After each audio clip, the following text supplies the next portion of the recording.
The video is something that I want to have a play around with. So, two thoughts. Preserved lemons really kind of make rice dishes delicious, but I didn't really want to have to buy preserved lemons or have to make my own again. So I made a risotto and I used some lemon rind in it. That's like just juice the lemon, and then this is the fresh rind. And then I put that in the risotto, and it was delicious. It kind of gave that savoury, funky, umami, preserved lemon kind of taste. So I kind of thought, all right, well, I don't have to make more preserved lemons. I can just put lemon rind in things, which kind of go, lemon rind. It's a zest and the rind, but it gives that background kind of funky, savoury, umami kind of flavour to it. So, and I always kind of think, what on earth are you going to, like, if you need a little lemon juice, what are you going to do with all rind? Well, you kind of think, well, now we can do something with it. So I'm just sweating some, so the lemon rind, so I've got 3 lemons that I've rind just from the rind from the lemons, and a couple of onions. I'm going to sweat that down, and that's going to be the base. And then, this is a bit sidetracked, but I bought myself it's New Year's Eve, and I kind of thought, I will treat myself to a confit chicken, like £8 odd. You know, they're expensive, aren't they? But then the organic ones were like a tenner for the same size, so I wasn't going to treat myself that much. But £8. So we'll give like a honest opinion of a confit chicken, and if I kind of think it's any good. And then I was going to use rice in this, but I was kind of thinking my way through things, and I was thinking about that orzo pasta, which looks like rice, but it's not. And I kind of thought, I've used that in the past, and it's nice. And then I was thinking about Lemony Snicket's series of unfortunate events, the film, the first one with Jim Carrey, and they make pasta puttanesca with all the bits of pasta they find in the drawer, and some of the bits are broken and all that kind of stuff. And I kind of thought, oh, well, could we actually just buy some cheap pasta and smash it up to kind of replicate something of the size of the orzo pasta, but also it wouldn't be the shape of penne pasta. It would be broken up bits, which goes against the rules of all Italian cooking. We don't snap pasta. We don't do that.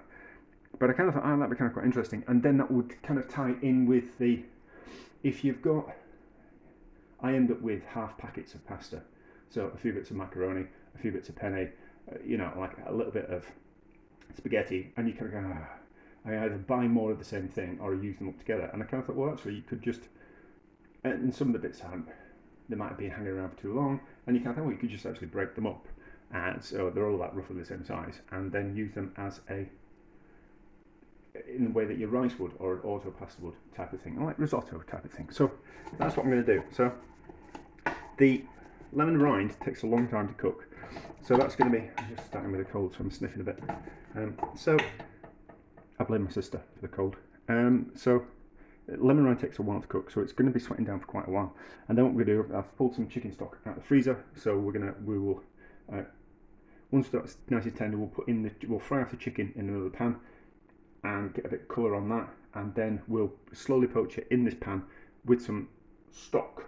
So it will be like it won't be pot roast, because pot roast would be in a pot in the oven. So it's going to be stewed, really, which is what you do on top of the stove. So casseroles, pot roasts are in the oven. Stews are on top of the stove. So that's my plan. That's what we're going to do. We're back. I'll just have to kind of think about how I'm going to smash that up. So I might just have to smash that up in a pestle of mortar, but that'd be faffing. I think you don't need to see that, do you? No.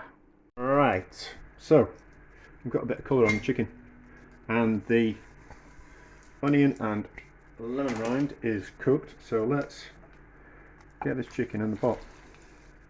We might need a bit more stock, but we'll cross that bridge when we get to it. So that can just sit in there. The stock was frozen, so it just needs to melt a little bit. No, don't know why I didn't mean to turn that off. Just get that out of the way safely, and then turn the one at the back off, and this one here. So I don't want to put too much stock in, because I want the smashed up pasta to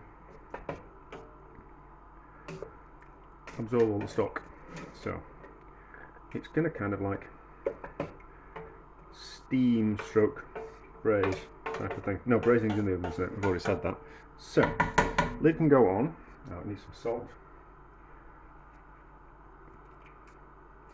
Good amount of salt. And I've got some chickpeas that I pulled out of the freezer. When I was going to use rice, I was going to put some chickpeas in it. So the chickpeas are out of the freezer, so I might as well put the chickpeas in. But we'll put the chickpeas in now, actually.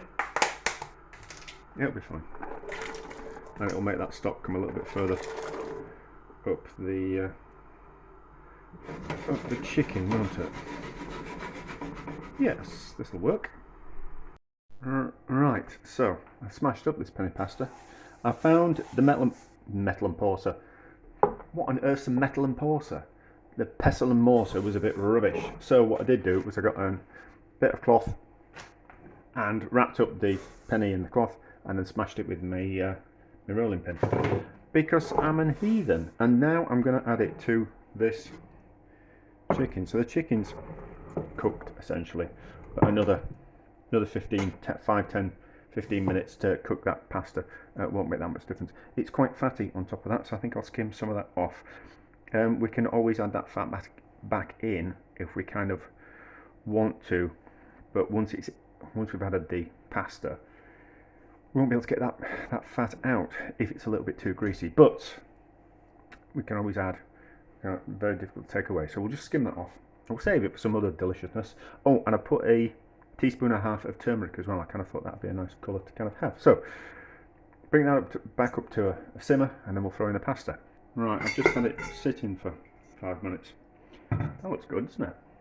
That looks good. So the pasta's certainly cooked, and it's nice and small. So you eat it more like a soupy broth type of thing. How does it taste?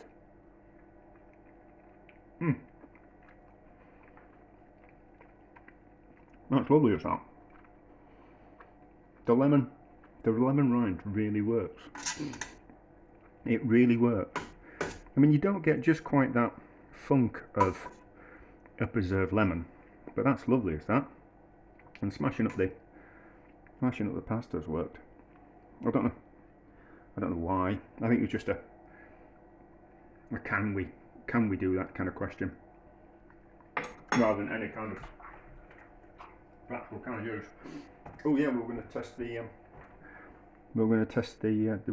chicken, weren't we? So I'll pull it out and we'll taste a bit of this corn-fed chicken. Right, let's have a look.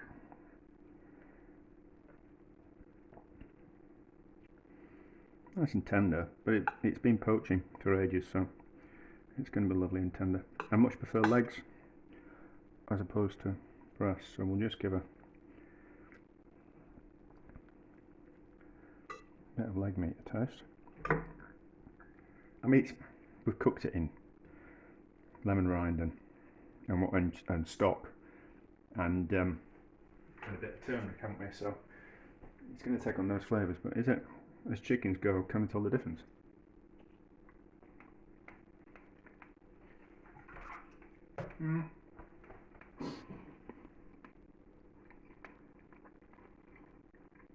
Yeah, I suppose it tastes more chickeny. But we're eating leg, aren't we? So, is it worth the extra money? Depends what you're doing with it. If I was plain roasting a chicken, I'd buy the best bird I can. But if we're just doing something like this, which is going to have other flavours in it, I'm not going to eat that bit of chicken and mess that talk with a mouthful. But a cheaper chicken, if we're putting in a dish with that's going to have lots of other flavours in it, I think cheaper chicken that way. It seems a shame to use a really expensive bird to do that. But anyway, that's lovely. And that's a success.